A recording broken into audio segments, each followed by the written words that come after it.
Gil is actually enjoying the work he's putting in to fall in love with Mirla.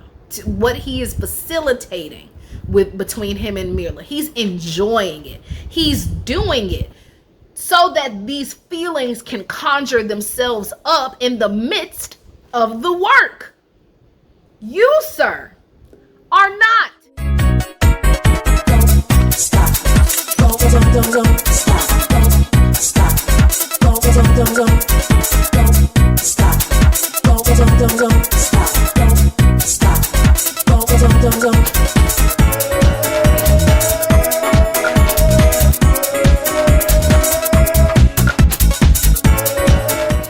Guys, thank you so much for joining me again for a review for Married at First Sight. I am feeling so much better, so I appreciate all the well wishes that I've been getting. Last week was popping. Today, or this week, or last night, the episode was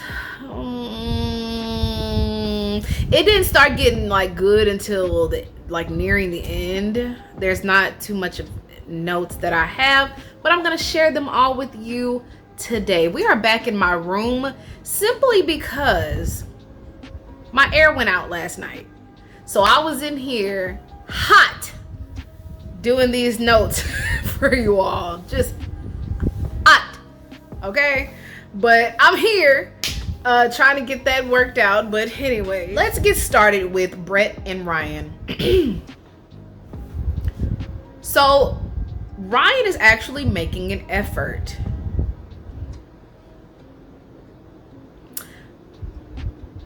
I appreciate the effort, but I don't like what he's saying in his confessionals. Like, they're not matching. And here's why. Ryan he's doing the scavenger hunt, right? You know, because he's trying, you know, he's putting in the effort.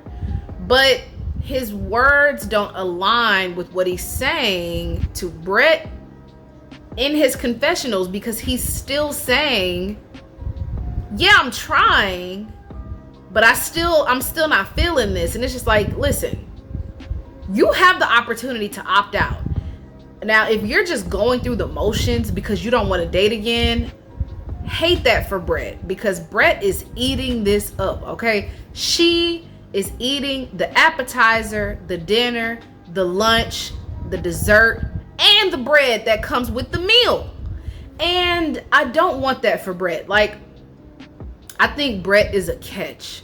She's beautiful. She's funny. Her facial expressions will always be top tier. But sis, why are you, don't settle. Like, I don't want her to settle for Ryan's lackluster try. I'm sorry. It just, if he was enjoying the try, you know, the effort, the trying to do this, I would feel differently. But the fact that he's not even into the effort,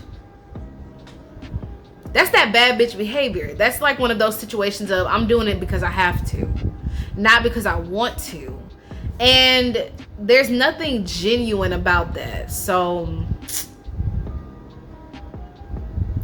now Brett's dog is dying, or Brett's dog has kidney failure, which is super sad. Hate that.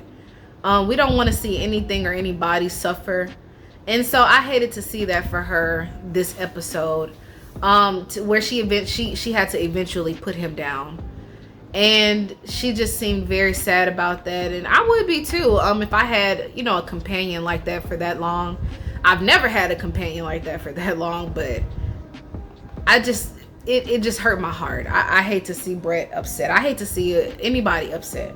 They have their 1 month anniversary, and even though Brett's dog is dead, she still goes to meet Ryan at the movie theaters. Now, first, when I heard movie theater, I was like, I know you're not taking my girl to the movies for a 1 month anniversary to not have a conversation. Like,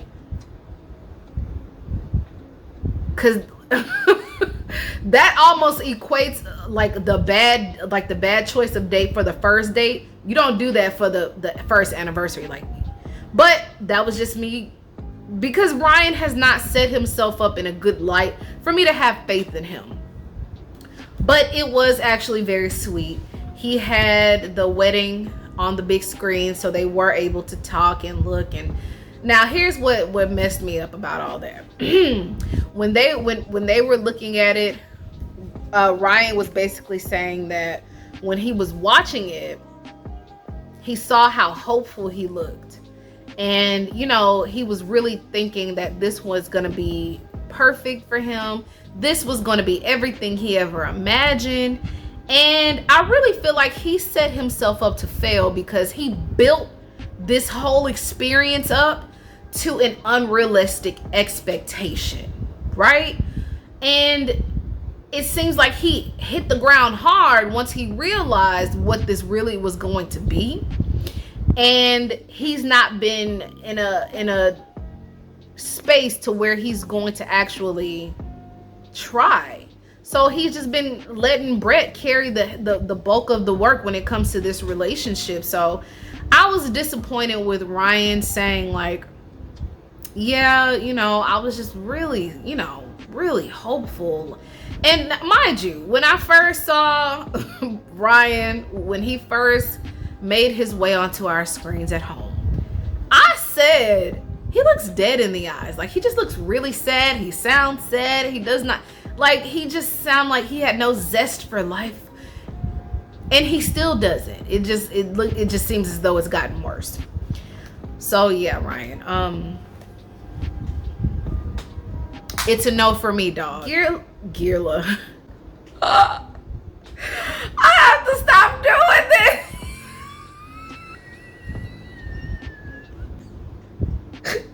I have to stop. Gil and Mirla, Zach and Michaela all go out salsa dancing, which looked really cool. That is something else that I am very interested in doing. And you know, instead of waiting on somebody to do it with, I'm really going to try and start doing these things by myself. Like, I enjoy my company, but I've never done like activities by myself. And I think I'm gonna try, because I've always been interested in salsa, and I think that it's such a sexy, sultry dance. And anyways, they all go salsa dancing, and they're doing the little 1-2, and then Michaela quits. But I think Michaela quitting was her being exhausted of Zach. Okay, I'm not mad at Michaela, and I don't feel sorry for Zach in this moment, because it's like she was trying to keep the balloon filled, and he just, when he told her that the future for them was doubtful to him, he didn't see a future, that would have exhausted me too. I wouldn't want to put forth any effort as well, because it's like, if you're already quitting, why am I gonna keep going? I'm not about to do anything to appease you. I'm not about to hold up false airs. Like, I'm not doing any of that that's gonna get me outside of my comfortability for you, after you just told me that basically I'm not even worth fighting for. I'm not worth moving forward. I'm not worth, like, you're okay with wasting my time. And I did not fault Michaela at all for this, because I could see the exhaustion in her eyes. Like, I don't want to do it. I'm good. And child, I've been, whew, anyways, y'all don't want to hear my story, but I was just like, yeah, Michaela, I get you. I would sit down too, and you're not gonna try to make me do anything. I didn't like that Gil tried to like muscle up on her, talking about, oh, is that how you are with every situation? First of all, sir, you don't know the half of what Michaela has gone through for you to even be comfortable enough to ask that kind of question. So I didn't like that, but I think that was just Gil being messy as always. But Zach, child, it was hilarious watching Zach dance with the instructor. Like, he looked so uncomfortable, and I got a good hee hee ha ha out of that scene. Hilarious, okay? Anyways, Gil and Mirla, they're talking to Michaela and Zach, and of course, Gil is giving his words of wisdom. It's like an old shaman lives within him. Like, he comes out with the gems. So I really love Gil in that moment. I really feel like he's in his element when he's talking to the couples about relationship advice, because it's also leveled between men and women. It's not, oh, because I'm a man, you need to do what a man say, when a man say it, how a man say it, when a man, you know, it's like, he's not like that. And that's what I really admire about Gil.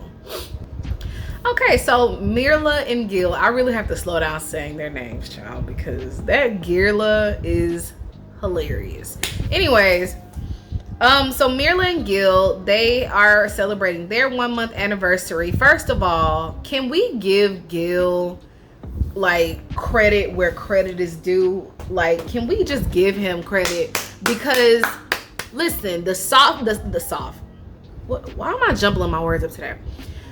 The safety glasses with the handkerchief like taped to it or glued to it so she wouldn't mess up her eyeglasses. It's the attention to detail for me. He hit it out the park with that. I was like, Gil, where they make y'all at? A little bit, because that money shit, I don't like it. But Gil really knocked it out the park with that. And he had a picnic at a winery. Listen, if you want to know the keys to my heart, it is in your local winery. That's where they are. Go get them. Bring me with you. Like, I'm a wino. Oh, let me not say that. That sounds horrible. I just like wine. I love learning about wine. I love wine tastings. I love tasting wine. I like drinking wine. I like doing everything that has to do with wine. But it was a beautiful setup. The picnic was beautiful. He had her favorite macarons there, which, listen, they are delicious. And they look beautiful. Everything was just so well done. So they were talking about their relationship and how far they've come. And Gil expresses to Mirla that he doesn't like her closed-mindedness every time he wants to do something, which I can understand. And what annoyed me about that conversation was, here's Mirla. You don't like that about me? Don't you like that, husband? Girl, no. And I'm glad that he made her understand where he was with that, because he's like, I don't have children, but I feel like you act like a child in that regard. Because she does. Like, she acts like my son when it's time to try something new. You know how you have to convince a toddler to try something new? Like, that's Mirla, and nobody wants to do that with a grown-ass adult. Grow up. Other than that, yeah. So the next scene, they're still celebrating their 1 month anniversary, but this time Mirla is doing something special for Gil. Now, listen. Mirla is feeling Gil. Like, I can tell now, like, she is really into Gil. I think when she was able to finally let her guards down and kiss him, that just made her open up even more, because now she's excited and she's smiling all the time. And it's just like every time she sees him. And I love that. I am starting to really like their relationship. They look like they're compatible now. And I can appreciate that. I guess she's starting to have like a sense of trust for Gil, which I love, because it looks like Gil really wants this. Like, he's really putting in that work, and I think it's actually paying off. She's appreciating what he's bringing to the table, and we love to see it. So go Mirla, girl, get your man, boo. But she has like rose petals and candles, and of course he makes a joke about the candles, which is hilarious because he's a firefighter. And they get a gift from the experts with their vows in it, and they're talking about the vows and how it's all matching up now. And he gets her a pooper scooper. Now I know it was funny, and I know that's what she wanted, but listen, if you don't ever give me a utility or an appliance for a gift, for a birthday gift, for Christmas, for Valentine's Day, for St. Patrick's Day, for Labor Day, don't ever give me any of that, because that's not a gift if I have to use it in my everyday life for work and labor. Don't give me that. I was like, okay, Gil, Michaela and Zach. Am I the only one that thinks they're going through the motions? Because even in all the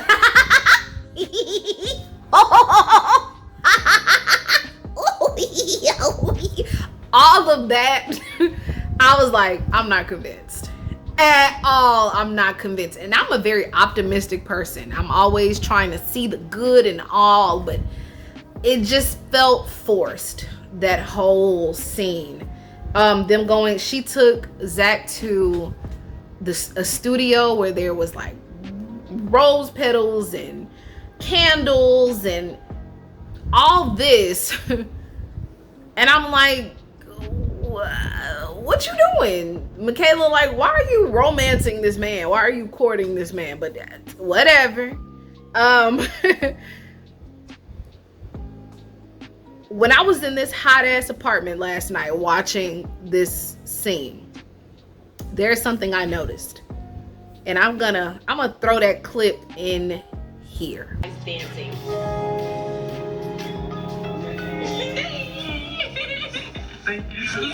And I'm hoping that this will.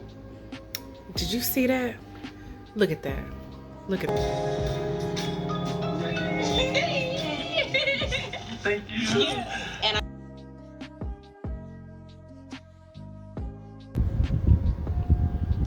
now, when I seen that,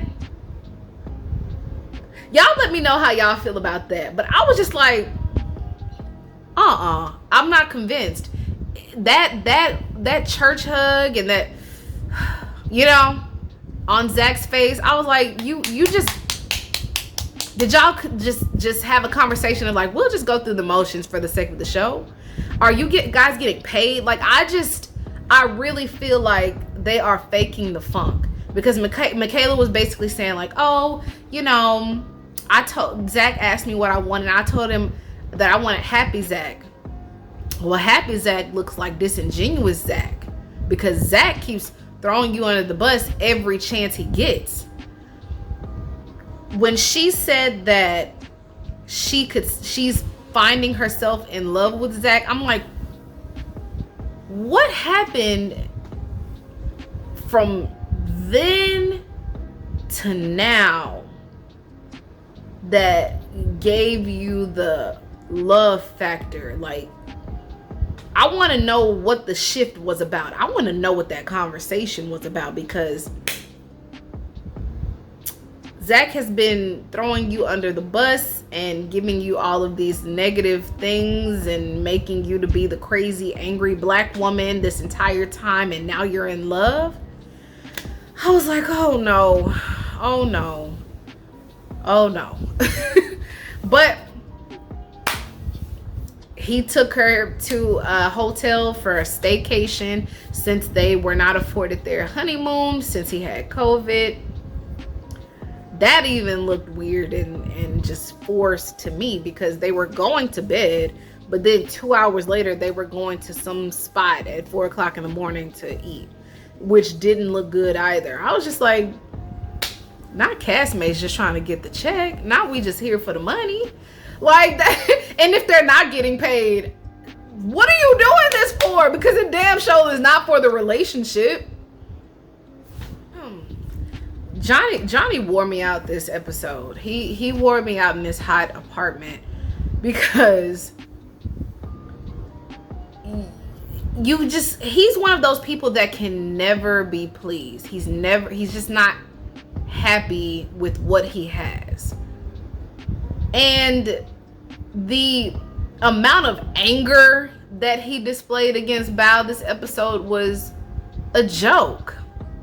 Anyways, before we get ahead, They go skydiving for their 1 month anniversary. That was on Bao's bucket list, and they were able to accomplish that, which it looked really fun. It looked like they were both in the moment. They both looked very happy with one another. They, even when they embraced, they just looked like they were in sync, right? They get to Rudy's barbecue, which has the best potato salad you'll ever have in life. Just a tidbit. But they're at Rudy's barbecue talking, and now Johnny is pulling out the Excel sheet saying that he wants Bao to be more spontaneous, and they need to do more when it comes to sex, and he is literally picking apart like every entity damn near in their relationship apart because it's not enough. And it's like,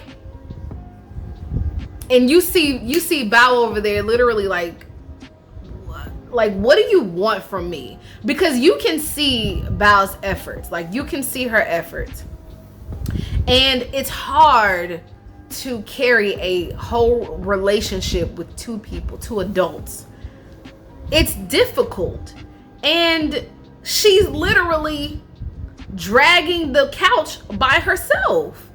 Because he wants it this way and this way and that way and this way and that way and this way and that way and this way.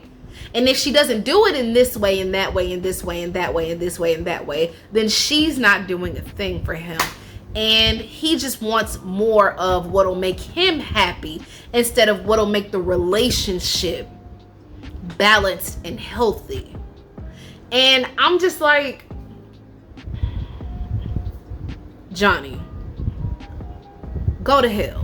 Like, nobody is living up to your checklist, your spreadsheet, your to-do list, your laundry list. No one's doing that. Are you gonna come into the relationship or are you not? Because what you want, what it sounds like to me, is you want mommy dearest sex slave. You want somebody who's gonna be freak nasty and who's gonna be nurturing and loving to you always and give you what you want. And brother, that's not the right show. Maybe we need to find you a right show. We're gonna call it Mommy Dearest Sex Slave. Like, come on. Like, what do you want from this lady?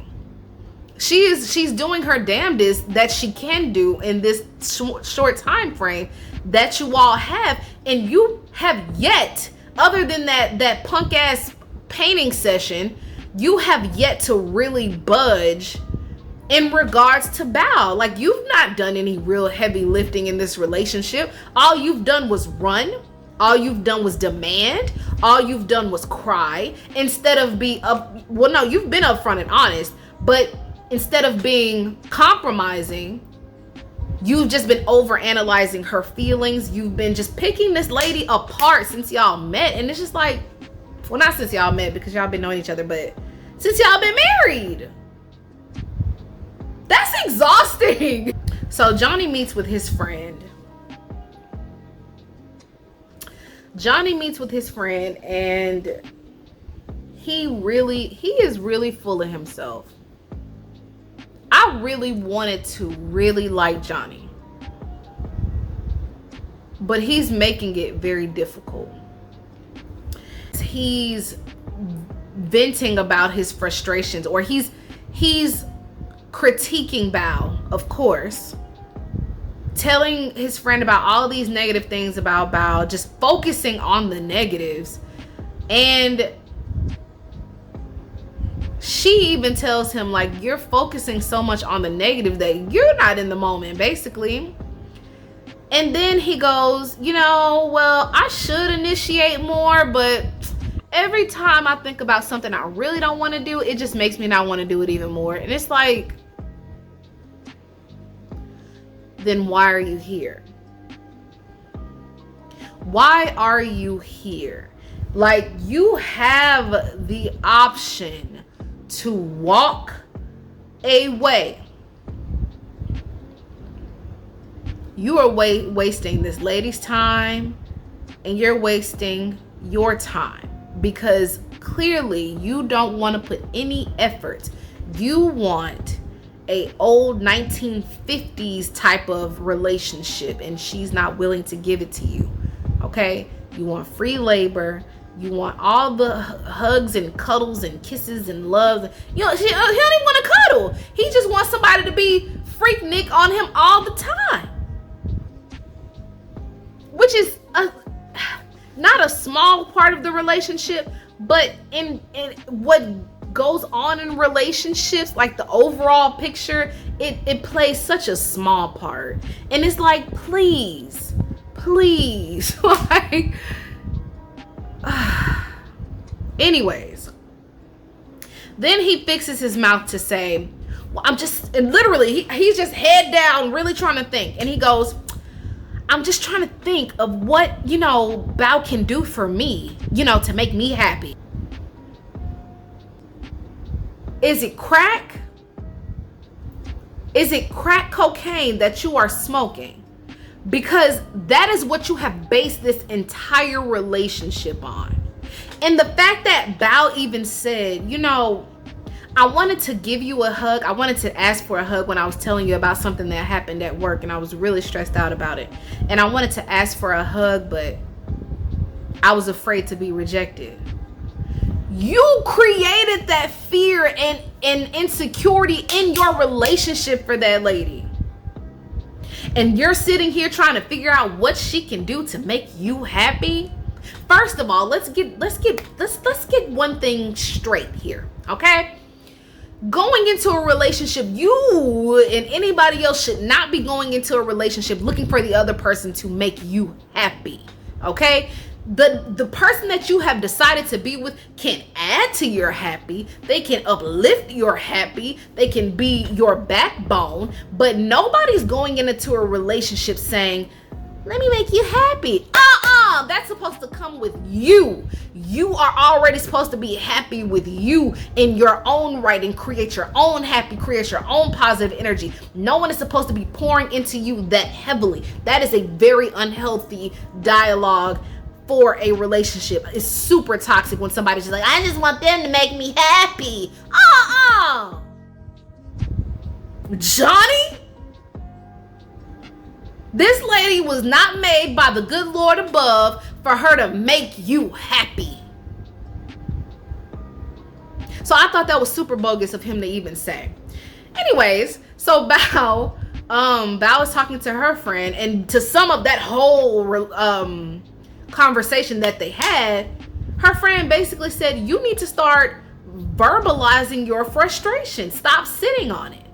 And I agree. When she went in on Johnny, episode 9, the one I didn't review, and she was at that table and was like, hell the fuck no, I feel like she needs to do that more often, because stop letting him do this to you. And then when you start to voice how you feel in front of other people, you create situations like what happens at the end of the episode. So it's like, nah, Bao, you gotta start. But she's stepping on so many eggshells that she doesn't want to rock the boat and scare him off. But it's like, listen, I'd rather tell you the truth. I'd rather give you my truth than to sit on eggshells, stressing myself out, making myself unhappy because of you. I'm choosing me every time. I'm choosing me every time.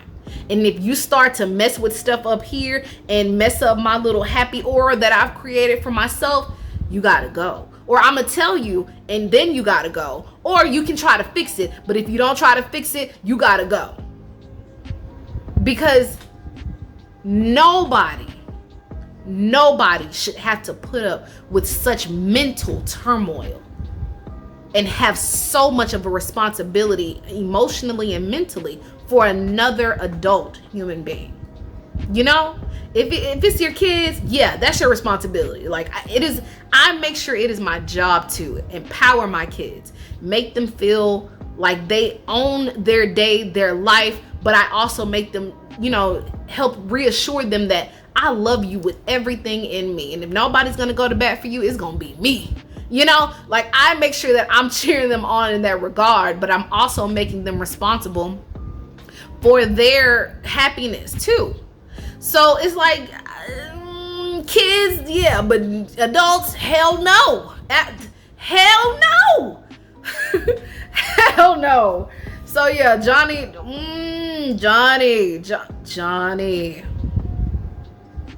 Bravo. Johnny, you gotta stop. Johnny, you need to grow up. Johnny, we were all rooting for you. Jose and Rachel. So they meet after that whole debacle, and it's awkward between them. Like, the energy is super, super weird. And Rachel is basically like, I don't think you gave me the apology that I deserve. And I'm like, Rachel, why you don't watch my videos? I know this is pre-recorded. You ain't got to say that, but Rachel, watch my videos, because I said it before and I'll say it again. The best apology is changed behavior, okay? A pair of lips will tell you anything. And I feel like the way she kept badgering Jose because it was badgering. Because if you don't want to do it, I'm not going to make you do it. If I'm not worth it to you, for you to be accountable and be apologetic about what you've done to hurt me, I'm not going to make you do it. I'm just going to move accordingly. But she just kept on. Well, you still haven't said it, and I need to hear it, and I want to hear it. And Jose is steadily resisting because he's still trying to justify his wrongdoings by saying, I didn't do it out of spite. I did it out of habit. No, sir, this wasn't habit. It was all spite, vindictive, nasty, negative. It was rooted in evil. There was nothing that you thought that was positive towards Rachel in that moment. You did everything in your power to hurt that woman, and that was locking her out to give her no control. Miss me with the bullshit, okay? But when he finally apologized and gave her, and she said, okay, I got what I deserve. I was like, oh, what did Medea tell us? Y'all remember what Medea told us? I'll tell you. She said, when a woman tells you that's what she deserves, leave it alone. So from this moment forward, I can't go as hard for Rachel as I'd like to, because she says this is what she deserves, when in all actuality she deserves so much more. Now, if this is to work out, you don't ever settle for the bare minimum, and the bare minimum is that weak ass apology. You don't ever settle for the weak ass apology. If anything, I would like some accountability and be honest. Yes, I was pissed at you, Rachel. That's why I locked you out. And I was wrong as hell for locking you out. I should have never done, as the man in your life, as your husband, I should have never done that, because it is my number one duty to protect you. And I didn't do that. That would have spoken volumes to me, but sis just wanted a weak ass apology that could mean nothing. And I'm like, all right, Rachel, get it, sis. Yeah. So in their next scene, they're at home, and he's talking about how he's wanting to be more accountable for his actions, because he said going into this process, he never thought there was anything wrong with him. And I'm like, we know that's what you thought, Jose. You thought you was really perfect because you had good credit and a good job with the house. When you sound good on paper, that doesn't make you a good human being. Like, come on, bro. Like he's overly compensating with material stuff to cover all of the emotional bullshit that he does towards women. And that's not okay. But I'm glad he's able to admit that. And did y'all notice he's starting to talk slower? He's starting to slow his words down. And I was like, oh, now you have to be more, you know, strategic when you talk, or you got to think about what you say before you say it so you don't give yourself away, you know, so that old Jose doesn't come out. Anyways, so he pulls out these index cards from a dresser and he's just like, this is what I'm going over. It was like a presentation from an elementary school, and it was just like, and you know, I'm gonna be more quiet and I'm going to listen more. And it's like all these things that you should already know how to do as an adult. But Rachel loved it. Like she loved it. She was just like, wow, this is great. This is exactly what I want to hear. And I'm like, oh no, Rachel, he's gonna take you through worse because you just keep eating up all this surface shit. But all right, sis. All right, and their next scene, for their 1 month anniversary, he takes her to a baseball field, and he had a nice little dinner set up out there, and they were pitching and throwing and all that great stuff. And it was very nice. But the nicest thing that came out of this whole scene was him backing down from this joint conversation, from this joint bank account. Thank God. Because no one is willingly handing over their paycheck to you unless your name is a pimp named Slickback. Oh, so that was great. Good for Jose. Good for Jose. He's loosening up the reins, but I really feel like he's giving her false security so he can do it again. I've seen it before. I'm not optimistic about Jose. I'm not, because once someone shows you who they are, believe them. Okay, all the couples go to dinner, which looked real swanky. I didn't know we had a place called Aesthetic here. Listen. Again, one of those solo dates I need to go on. Anyways, first of all, can Gil be an expert? Because Gil really has gems. You know, he's sitting there, him and Mirla sitting there at the end of the table like they are the overseer of Married at First Sight. Like, he's just dropping jewels.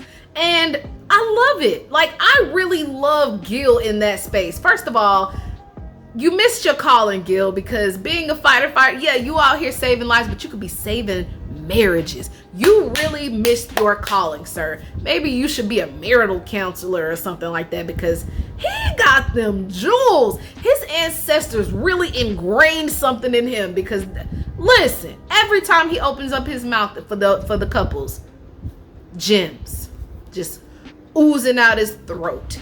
But he's giving all the couples great advice, and he's asking everybody, you know, do you feel like you're going down that road of love or like? Zach says he feels like he's moving toward the direction of loving Michaela, and I'm like,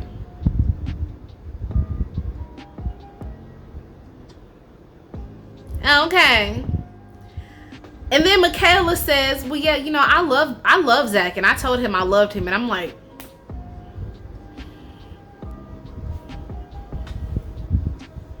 why? Why, sis? Like, all the turmoil, and you just, see, that's that ride or die shit. I don't like it. Rachel and Jose are basically saying they're in a good place. They definitely told everybody when they did say I love you, and that was after the barbecue that they had at Jose's house. And they both said I love you then, which I felt like was too soon. Anyways, Ryan is comparing himself to the other relationships because he wants to be in love. And it's like, here's the thing, Ryan. These men, okay, Gil is actually enjoying the work he's putting in to fall in love with Mirla. What he is facilitating between him and Mirla. He's enjoying it. He's doing it so that these feelings can conjure themselves up in the midst of the work. You, sir, are not. You ain't doing shit. So how are you trying to compare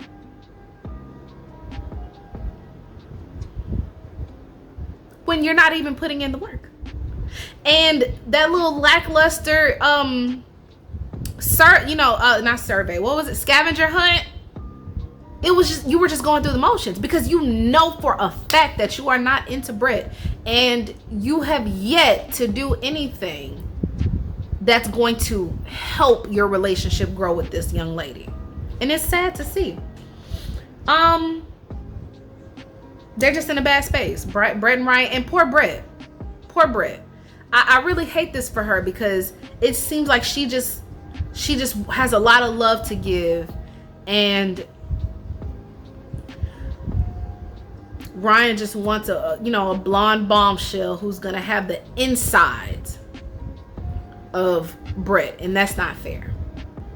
Mirla said, in Mirla fashion, I made the choice to love Gil. And I'm like, all right, sis, you better talk your shit, sis. I'm glad she's reciprocating her love and affection for Gil, because listen, he was pouring it on hot, wasn't he? Child, Bao and Johnny.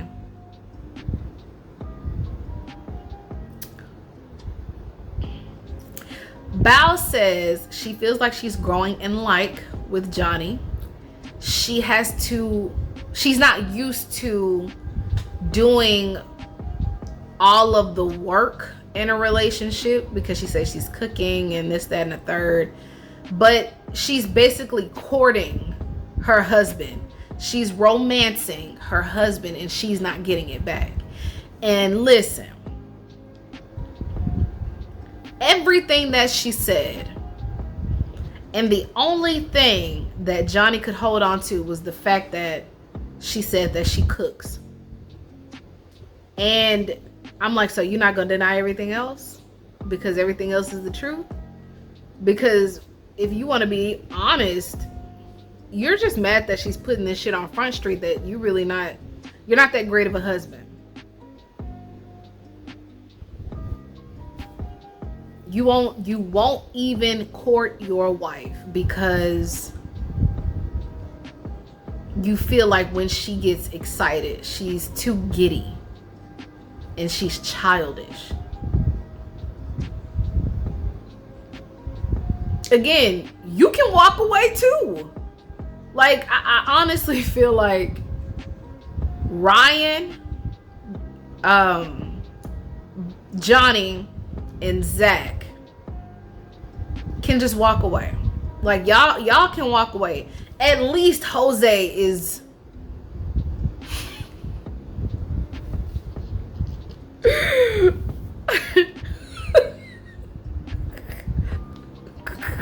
I was gonna give him credit he didn't even deserve. But at least he's looking like he's trying to try.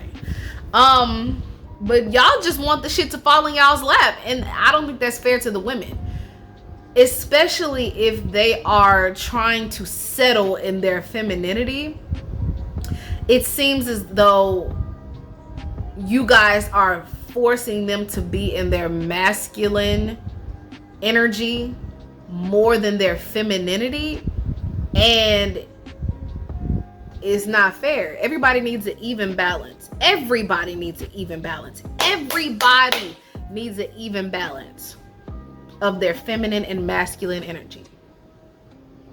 Why won't you give it to these ladies? Oh, because you want to be in your feminine energy more than your masculine energy. That's how I see it. And it's just not fair.